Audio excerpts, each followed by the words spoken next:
जय हिंद। देखिए 1952 में जन्मे व्लादिमीर पुतिन की पूरी जीवन को समझते हैं कि वो कैसे इतने शक्तिशाली हो गए और किस तरह से जिस व्यक्ति को कोई नहीं जानता था वो रूस के जैसे विशाल देश पर इतने लंबे समय तक राष्ट्रपति रह गया। देखिए व्लादिमीर पुतिन का जन्म 1952 में एक बहुत ही नॉर्मल फैमिली में हुआ था।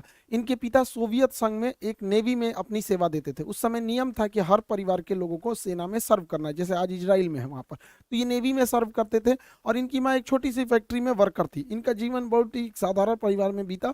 ये पढ़ने में उस समय एक साधारण विद्यार्थी थे। उससे आगे अगर इनकी जर्नी को देखते हैं तो 1975 में ये रूस की खुफिया एजेंसी केजीबी को ज्वाइन करते हैं और 1975 में एक सीक्रेट ऑफिसर बनते हैं। इन्हें कई अलग अलग देशों में भेजा गया देश की सेवा करने के लिए, जहां पे इन्होंने बखूबी अपना रोल निभाया। इनकी जीवन में सबसे बड़ा बदलाव कब आया? जब 1989 में जर्मनी रूस के खिलाफ होने लगा। जर्मनी में पहले रूस का प्रभाव था, ये जर्मनी और रूस में आधे ही जर्मनी के बीच में एक दीवार चलाई गई थी जिसका नाम था बर्लिन की दीवार। इस साइड का हिस्सा रूस से प्रभावित था और इस साइड का हिस्सा अमेरिका से प्रभावित था।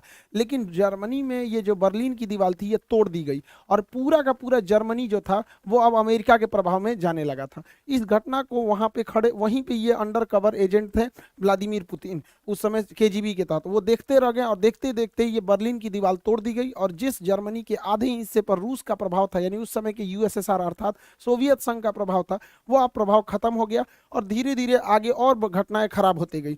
रूस की जो उस समय का नेतृत्व था रूस को संभाल नहीं पाया और एक के बाद रूस में क्रांति बढ़ने लगी। और रूस जो था उस समय सोवियत संघ हुआ करता था, पूरा नाम USSR, union of Soviet socialist Republic. इसमें 15 देश होते थे या 15 देश 1991 यानी 1991 में बिखर गए। इसमें से कौन कौन से देश बिखरे? Estonia, Latvia, Lithuania, Ukraine, Moldova, Belarus, Georgia, Armenia, Azerbaijan, Kazakhstan, Kyrgyzstan, Tajikistan, Turkmenistan, Uzbekistan. नक्शा की क्लास में आप सब लोग को याद करा दिए थे। तो अब बच्चों का चीज है ये सब, दुनिया के केंद्र देश कहाँ पे, तो ये तो आप सब लोग को पता ही है। तो टोटल यूएसएसआर 15 भागों में टूट गया, जिसमें सबसे बड़ा भाग जो निकला था वो था रूस, जबकि इसके जितने जो छोटे छोटे देश थे ऐसे 15 देश टूट गए, जिसमें यूक्रेन भी रूस से ही टूटा था 1991 के दशक के समय। उस समय जो रूस के राष्ट्रपति थे मिखाइल गर्बाचोक सबसे लोल राष्ट्रपति रहा था पूरे रूस का। इसने 1989 में अफगानिस्तान में सेना भेजा तालिबान को कंट्रोल करने के लिए, वहीं तालिबान उदय हुआ और फिर वहां से भागना पड़ा,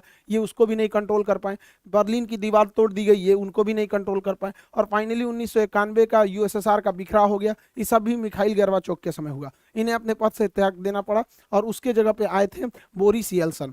बोरिस येल्सन से लोगों को उम्मीदें थी, लेकिन बोरिस येल्सन जो थे महापियक्कड़ आदमी था। ये जहां तहां पीने लगता था, बड़का बड़का बाल्टी में दारू पीता था और नाचने लगता था। स्टेज पे गया, देखिए नचनिया के साथ ही नाच रहा है, बताइए राष्ट्रपति नाचेगा? जिस वजह से इसका विरोध होने लगा। बोरिस येल्सन जो थे ये सोचे थे कि रूस जो एकदम सरकारी तंत्र में फंस चुका था, क्योंकि वहां उस समय ये परंपरा थी जो कुछ होगा सरकारी होगा। और आप भारत में देखिए सरकारी चीज में जहां गए, जैसे सरकारी हॉस्पिटल में गए तो आपको फील हो जाएगा कि ये सरकारी हॉस्पिटल, फैक्ट्री में जाएंगे सरकारी फैक्ट्री तो आपको फील हो जाएगा। तो इनको लगा कि अमेरिका की तरह आगे बढ़ना है तो प्राइवेट को आगे बढ़ना पड़ेगा, तो धीरे धीरे न करना चाहिए। इन्होंने क्या किया, सरकारी मशीनरी को धीरे धीरे बंद करना चालू किया, प्राइवेट को आगे बढ़ना चालू किया। इस वजह से जो पहले से अर्थव्यवस्था थी जो चल रही थी वो भी नहीं चल पाई और दूसरा क्या हो गया कि लोगों के अंदर रोजगार जाने लगा, जिस वजह से इनका भी विरोध होने लगा बोरिस येल्सन का। हालांकि बोरिस येल्सन जो उम्मीद लाए थे वो 20 साल आगे उसका असर दिखता, लेकिन इनको उतना आइडिया नहीं था। पियक्कड़ आदमी था, जहां तहां नाचने लगता था यहाँ पर, जिस वजह से लोग इन्हें पसंद नहीं करते थे। और यही एंट्री होती है व्लादिमीर पुतिन की। ये साल हो जाता है 1991 जब यूएसएसआर टूटा और इस समय तक व्लादिमीर पुतिन लेफ्टिनेंट कर्नल बन चुके थे। इस समय इनकी जो मुलाकात होती है वो रूस का सबसे बड़ा जो शहर है सेंट पीटर्सबर्ग के मेयर थे एंटोली सोबचक से मुलाकात होती है व्लादिमीर पुतिन की। और ये क्या करते हैं, सोबचक व्लादिमीर पुतिन को सेंट पीटर्सबर्ग का डिप्टी मेयर बना देते हैं। और यहीं से कहानी शुरू होती है व्लादिमीर पुतिन की। जैसे ये डिप्टी मेयर बनता है, इसने वहां के जितने करप्शन थे उस सबको खत्म करने लगता है, व्यवस्थाओं में सुधार लाने लगता है।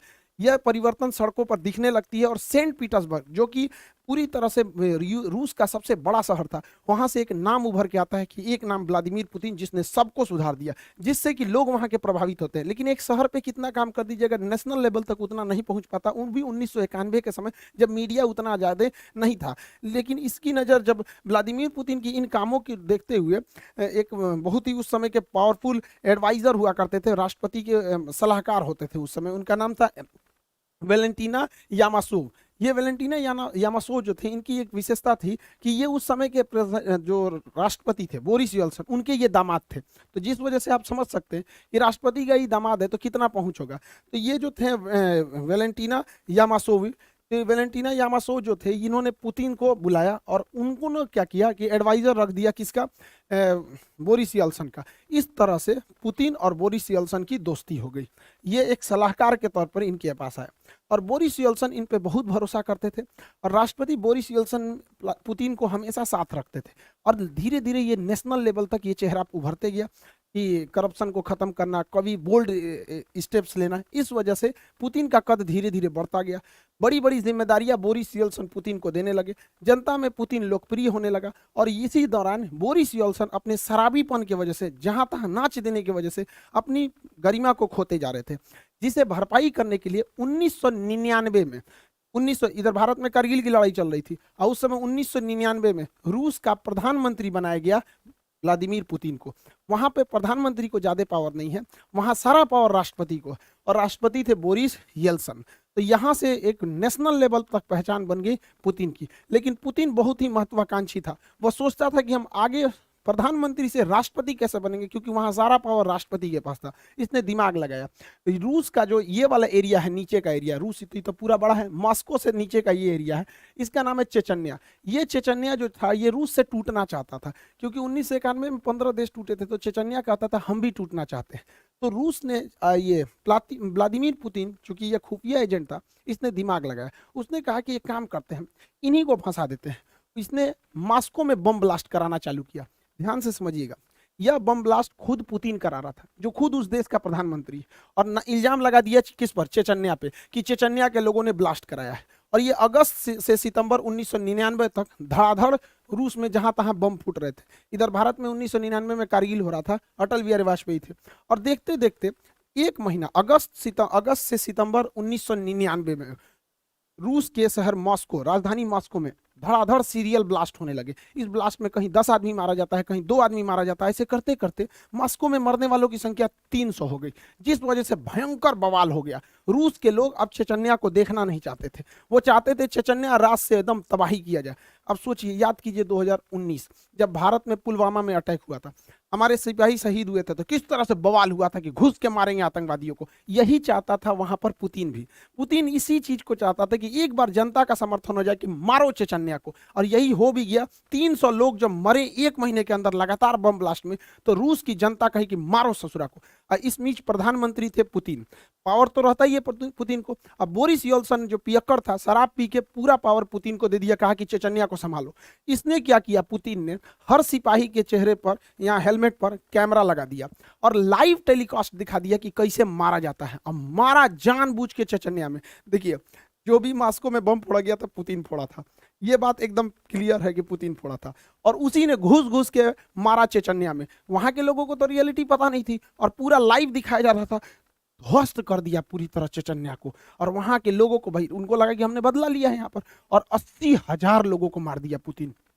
सोचिए कितना खतरनाक है ये पुतिन। 80,000 चेचन्या के लोगों को मार दिया, खुद ब्लास्ट कराया मॉस्को में, इल्जाम लगाया चेचन्या पे, और घूस के मारा 80,000 लोगों का। पूरा टीवी पे लाइव टेलीकास्ट दिखाया। इससे क्या हुआ कि पूरी दुनिया, पूरे रूस के लोगों ने देखा कि जो उनके घर में 300 को मारा है, पुतिन ने घुस के 80,000 को मारा है। ऐसा नेता होना चाहिए यहाँ पर।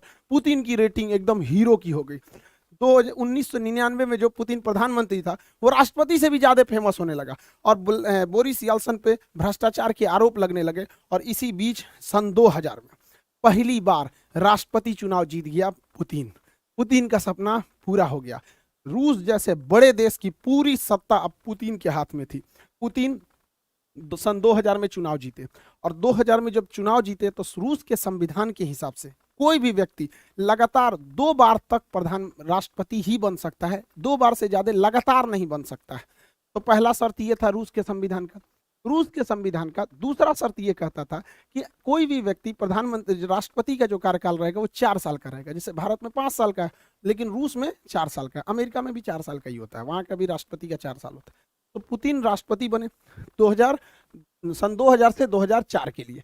इस दौरान इनको पता था कि हमारा जो पहला टेन्योर है वो 4 साल का है, इसमें अच्छा काम करना है। तो इन्होंने क्या किया, सन 2000 से 2004 के बीच में अपने मन मुताबिक अधिकारियों की नियुक्ति किया। अब चूंकि ये खुफिया एजेंट थे इसलिए इनको हर जानकारी थी, और पूरी तरह से अपने मन मुताबिक पूरे मंत्रिमंडल को बैठाया और क्रेमलिन पर अपना दबदबा मजबूत किया। जैसे भारत में संसद होता है, अमेरिका में व्हाइट हाउस होता है, उसी तरह रूस में क्रेमलिन होता है, यहीं पे राष्ट्रपति रहते हैं, और पूरा दबदबा बनाया अधिकारियों के बीच में, और जबरदस्त काम किया अपने पहले टेन्योर में। रूस की जो जीडीपी थी वो 93% की रफ्तार से बढ़ी थी। लोगों को लगता था कि भगवान मिल गया पुतिन को, लेकिन पुतिन बहुत महत्वाकांक्षी था। उन्होंने अपना पहला कार्यकाल पूरा किया सन 2000 से राष्ट्रपति के रूप में, सन 2000 से 2004 के बीच में। एक टेन्योर हो गया, 4 साल का ही होता है। दूसरा टेन्योर उन्होंने पूरा किया 2004 से 2008 के बीच में। अब यहाँ तो हो गया, रूस के शर्त के हिसाब से आप 2 बार से ज्यादा नहीं रह सकते राष्ट्रपति। इसके बाद ये क्या किया कि प्रधानमंत्री का चुनाव लड़ लिया। देखिए 2 बार तो राष्ट्रपति रहे, और उसके बाद 2008 से 2012 तक ये प्रधानमंत्री बन गए, प्राइम मिनिस्टर। और क्या प्राइम मिनिस्टर बनने के बाद अपने एक चमचा को राष्ट्रपति का चुनाव जितवा दिए, जिसका नाम था देमेत्री मेहदेव। देमेत्री मेहदेव ये कहने के लिए 2008 से 2012 के बीच में राष्ट्रपति थे, ये कहने के लिए राष्ट्रपति थे, और उसी दौरान ये क्या थे, प्रधानमंत्री। ये इतना शातिर इंसान है कि संविधान में संशोधन कर दिया और कहा कि इस दौरान राष्ट्रपति की शक्तियां प्रधानमंत्री के पास आ जाएंगी। तो ये काम के राष्ट्रपति रह गए, और ये पूरी की पूरी शक्ति का प्रयोग 2008 से 2012 के बीच में व्लादिमीर पुतिन ने किया। अब यहीं से रूस के संविधान का वह प्रावधान भी प्रभाव से हट जाता है, क्योंकि रूस का संविधान बस यही कहता है कि कोई भी व्यक्ति 2 लगातार टर्म्स को नहीं रह सकता है। तो 2 लगातार हो गया, उसके बाद एक बार के लिए इसको बना दिया, और जब तक ये राष्ट्रपति था इसका सारा पावर खुद यूज किया, तब तो अब इसके बाद ये उठ सकते थे पुतिन। अब क्या हुआ, पुतिन फिर 2012 में राष्ट्रपति के लिए खड़े हुए, क्योंकि सारी पावर राष्ट्रपति के पास रहती थी। तो 2012 से 2016 के बीच में पुतिन राष्ट्रपति रहे, और जब ये राष्ट्रपति देना तो फिर संशोधन किए कि जो पावर प्रधानमंत्री राष्ट्रपति से प्रधानमंत्री को दिया गया था वो वापस पावर प्रधानमंत्री से राष्ट्रपति को दिया जाता है। खिलवाड़ करके रखा ही इंसान देश के साथ। तो 2012 से 2016 तक के बीच में ये राष्ट्रपति रह गया। 2016 में फिर चुनाव हुआ, क्योंकि 4 साल पे होता है। 2016 से 2020 तक ये फिर से राष्ट्रपति बने, और 2020 में ये संशोधन कर दिए कि ये बंदा 2036 तक राष्ट्रपति रहेगा। अब 2036 तक कुछ सोचना नहीं है, पुतिन भैया रहेंगे राष्ट्रपति वहां पे, कोई कितनों कर ले। ये है रूस का पावर पुतिन में। पुतिन बहुत ही जबरदस्त रहा पावर के मामले में। पुतिन अपने पहले कार्यकाल अर्थात सन 2000 से 2004 के बीच में इस समय पूरा ध्यान अपने देश पर दिए थे, लेकिन जैसे दूसरा कार्यकाल हुआ खतरनाक काम करना पुतिन ने चालू किया। इसने क्या किया, 2008 में जॉर्जिया पर हमला कर दिया, क्योंकि जॉर्जिया 1991 में सोवियत संघ से ही टूटा था, उसके 2 क्षेत्रों पर कब्जा कर दिया। 2011 में इसने लीबिया पर आक्रमण कर दिया, और लीबिया के मुअम्मर गद्दाफी की सरकार को हालांकि नहीं बता पाए वहां पे। उसके बाद 2014 आया, 2014 में यूक्रेन के शहर क्रीमिया पे कब्जा कर लिए। 2015 में सीरिया में गिर रहे सरकार बशर अल असद की सरकार को बचा लिए। 2022 आया, फिर पूरी तरह यूक्रेन पर हमला कर दिया। पुतिन खाली नहीं बैठते, क्योंकि इनको पता है कि जब तक अंतर्राष्ट्रीय विवाद होते रहेगा देश की जनता कभी अपने सरकार से सवाल नहीं पूछेगी। यही फॉर्मूला अपनाया था चीन ने भी। चीन के माओ सरकार के जब सरकार गिरने वाली थी तो उसने 1962 में भारत पर हमला कर दिया बिना मतलब, क्योंकि जब देश की सेना हमला करती है तो लोग सरकार से सवाल नहीं पूछते हैं, कहते हैं जो भी सरकार है बस हमें जिताओ। ये बात बखूबी जानते हैं व्लादिमीर पुतिन, इसलिए वो हमेशा लड़ाई लड़ते रहते हैं अपने अगल बगल वाले देशों से। हालांकि बहुत बड़े राष्ट्रवादी भी हैं। पुतिन की कई सारी पावर है, लेकिन उनमें 3 सबसे ज्यादा पावर इनके पास पूरी तरह से एक साइबर आर्मी है। हैकिंग पे बहुत जबरदस्त करते हैं यहाँ पर। इतना बड़ा हैकिंग आर्मी है इनके पास कि कहा जाता है कि जो डोनाल्ड ट्रंप को जिताने में भी इसी भाई का योगदान था यहाँ पर। इतनी बड़ी इसकी हैकिंग आर्मी है, साइबर पूरी तरह आर्मी रखा हुआ है। इनके विरोधियों कब गायब हो जाते हैं, कब मारा जाते हैं, किसी को पता नहीं। इनके विरोधी के ऊपर कभी छापा पड़ जाएगा, कभी पुलिस उठा ले जाएगी, कभी इनकाउंटर हो जाएगा, कभी मारा जाएंगे, कोई इनका विरोध नहीं कर सकता है। और पूरी मीडिया पुतिन की गुलाम है। किसी भी टीवी चैनल को देखिएगा बस हमारे राष्ट्रपति ऐसे, ये खाएं, वो सोएं, ये किए, वो के, दिन रात उसी के चलते रहता है। ये 3 चीजों के बदौलत सन 2000 से लेके आज 2022 तक, यानी 22 सालों से पुतिन वहां के राष्ट्रपति हैं, और साथ ही साथ अब वो 2036 तक रहेंगे यहाँ पर। 2036 तक वो वहां पे राष्ट्रपति रहेंगे। पुतिन की लाइफ स्टाइल भी गजब है। कभी ये घुड़सवारी करने लगते हैं, तो कभी मछली पकड़ने लगते हैं, कभी भालू पे चढ़ के घूमते हैं, तो कभी तैराकी हो जाती है इनके अंदर। ये सबमरीन में भी अंदर चले जाते हैं, क्योंकि ये केजीबी के सदस्य थे तो इन्हें हर चीज़ पता होती है। इनकी पूरी लग्जेरियस फ्लीट है जहाज़ों की, जाते हैं तो फुल सिक्योरिटी के साथ जाते हैं। और ये केवीजी के सदस्य थे, खुफिया जानकार थे, तो फाइटर प्लेन भी चला लेते हैं। हर तरह के जहाज ये बंदा उड़ा लेता है, हर तरह का जहाज व्लादिमीर पुतिन वहाँ पे। इनके पास बहुत ही महंगी याट है, कहा जाता है कि ये इलॉन मस्क से भी अमीर है। हालांकि जितने राष्ट्रपति वो लोग होते हैं, इनके पास अमीरी से ज़्यादा पावर होता है। यहाँ पर पूरे देश के संसाधनों का इस्तेमाल करते हैं यहाँ पर। ये ब्लैक बेल्टर है कराटा से, स्नाइपर है, इनकी गोली की निशान बहुत बेहतरीन है। कई बहुत सारे सातिर भी हैं दिमाग के यहाँ पर। इनका ये जो क्रेमलिन वाक है, काफ़ी ज़्यादा प्रसिद्ध हुआ था पुतिन का। देखिए, इन सब के साथ पुतिन का एक ऐसा सच भी है जो दुनिया को से छुपाया जाता है, या फिर यूं कह दीजिए कि यह सच एक ना एक दिन पुतिन को झेलना ही पड़ेगा। पुतिन को कहा जाता है कि एब्डोमिनल कैंसर है, पेट का। खैर, उसका ये इलाज करा लेंगे, लेकिन इन्हें पार्किंसंस बीमारी है। पार्किंसंस बीमारी एक तरह का लकवा होता है। पार्किंसंस बीमारी लकवा होता है, शरीर धीरे धीरे दिमाग काम करना छोड़ देता है, उस अंग पे धीरे धीरे दबाव होने लगता है, वो अंग काम नहीं करता है। आप पुतिन को देखिएगा तो हल्का झुक के बैठेंगे, कभी बैठेंगे तो इस टाइप के झुक के। ये पार्किंसंस बीमारी है, और इनका शरीर अब उतना काम नहीं करता, इसलिए जब बैठेंगे तो टेबल कुर्सी को बहुत जोर से पकड़ के बैठते हैं।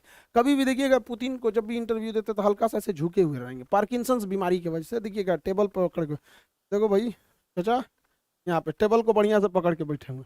समझ में आ रहा है कि नहीं? पार्किंसंस बीमारी। दूसरा, पुतिन देखिएगा, पुतिन जो है बोटॉक्स का यूज बहुत करते हैं। बोटॉक्स का, बोटॉक्स क्या होता है? देखिए, ये चेहरे पर उम्र के साथ साथ यहाँ सिकुड़न आने लगती है, यहाँ चेहरे पर सिकन होने लगती है, सिकुड़न आने लगती है, जिस वजह से इंसान थोड़ा बूढ़ा दिखने लगता है। तो पुतिन अपने आप को प्रभावशाली दिखाने के लिए, सेना पर दबदबा बनाने के लिए तथा पर्सनालिटी मेंटेन करने के लिए इस सिकुड़न, इस झुर्रियों को दूर करना चाहते हैं। तो झुर्रियों को दूर करने के लिए इंजेक्शन से इसके अंदर बोटॉक्स भर दिया जाता है, और ये बोटॉक्स उन झुर्रियों को खत्म कर देता है। इसलिए देखिएगा पुतिन के चेहरे पे बहुत ज़्यादा चेंजिंग नहीं आएगी। अगर आप यंग एज का देखिएगा या फिर अभी का देखिएगा, ये आप सोच सकते हैं 70 साल की उम्र का फोटो है, ये 70 साल की उम्र का। और यंग एज का भी देखेंगे तो उतना खास चेंजिंग नहीं आएगा, चेहरे पर उतनी सिकन देखने को नहीं मिलती है बोटॉक्स की वजह से। लेकिन यूक्रेन की लड़ाई में प्रतिबंध लगा दिया गया है बोटॉक्स के ऊपर। अभी भाई को बोटॉक्स नहीं मिल रहा है तो बूढ़ा दिख रहा है यहाँ पर, लेकिन इतना भी ज़्यादा प्रभाव नहीं पड़ता है। बोटॉक्स का इंतजाम एक राष्ट्रपति के लिए बहुत बड़ी बात नहीं होती है, नॉर्मल बात होती है। आई होप आपको टॉपिक समझ में आया होगा, और आप सभी लोग का तहे दिल से धन्यवाद, थैंक यू। आप सब लोगों को दिल से शुक्रिया, आप लोगों का। आज हमारा चैनल 16 मिलियन हो गया। आप लोगों की कुछ शिकायतें भी रहती हैं कि सर वीडियोस रेगुलर नहीं आते हैं। देखिए, जिस तरह का कंटेंट रहना होता है उसमें काफ़ी टाइम लगता है। दूसरा, सुबह से क्लास लेना रहता है, तो बच्चों को भी कैसे छोड़ सकते हैं।